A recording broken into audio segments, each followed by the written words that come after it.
Dans le cadre des textes favoris des invités de l'Institut d'études anciennes et médiévales, voici Florian Audureau de l'Université Paris Diderot. Heureux qui, comme Ulysse, a fait un beau voyage, écrivait Du Bellay. Et Cavafi, poète alexandrin du début du XXe siècle, de répliquer Saviis ton pillemo yatinisaki na efiese na nemakri sosoromos. Si tu t'en vas pour Ithaque, souhaite que la route soit longue. Le voyage d'Ulysse et son retour à Ithaque ont inspiré bien des poètes.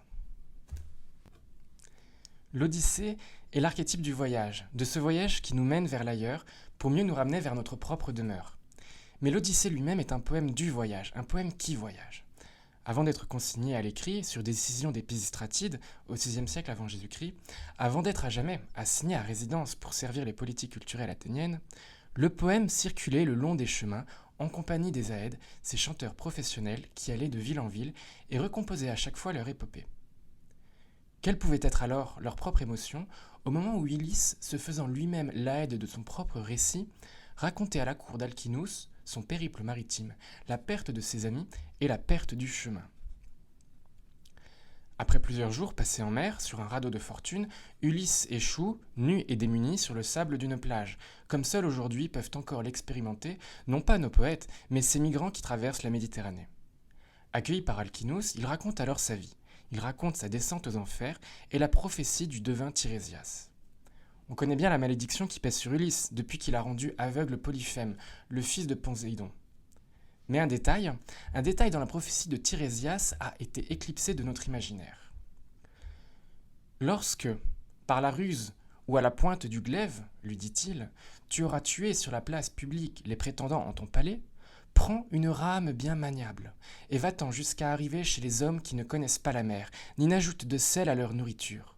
Ils ne connaissent ni les navires fardés de rouge, ni les rames maniables qui font des ailes aux navires.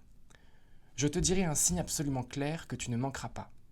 Quand un autre voyageur, en te rencontrant, dira que tu portes sur ta glorieuse épaule une pelle à vanner, alors plante en terre ta rame maniable, offre au seigneur Poséidon de beaux sacrifices, un bélier, un taureau et un verra apte à couvrir les truies.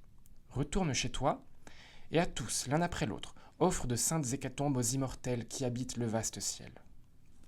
Et loin du sel marin, une mort sans violence viendra à toi et t'enlèvera, affaibli par une vieillesse opulente. Le peuple autour de toi sera heureux. Ce que je te dis, c'est la vérité. Quelle cruelle ironie. Pour les Grecs, qui sont des marins et établissent leur colonie tout le long de la Méditerranée, quel peut être ce peuple qui ne connaît pas la mer? Le pays des Scythes? Les steppes de l'Altaï? Ce que l'Odyssée donne à voir, c'est une sorte de non-lieu, par la négation de ce qu'il y a de plus familier au monde grec. Tirésias engage donc Ulysse dans une nouvelle Odyssée, terrestre cette fois, au-delà des repères qui rendent son monde habitable. Quant au geste, il est à la fois absurde et lourd de sens.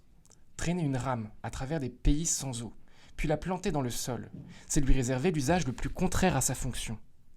Imaginez un instant, imaginez Ulysse traversant les terres, une rame à l'épaule, la risée de tous, jusqu'à ce qu'il croise son double, cet autre voyageur, dit le texte, Alos Odites, qui rappelle en grec le nom d'Ulysse, Odysseus. Mais que lui arrive-t-il? Quelle est cette nouvelle folie?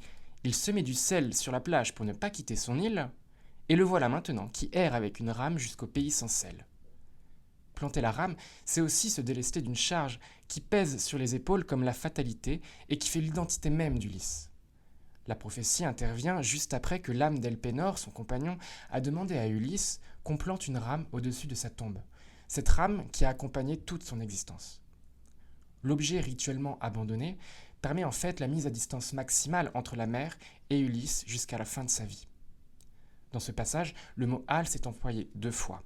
Il désigne à la fois le sel, qui est inconnu à ce peuple étrange, et sert aussi, par métonymie, à nommer à la fin la mer, loin de laquelle Ulysse pourra vieillir. Le rituel qui est annoncé dans l'Odyssée aura-t-il lieu?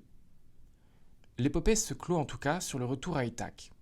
Mais la prophétie du devin ouvre le récit sur une épopée miroir. Ulysse est-il parti? A-t-il trouvé ce pays libérateur?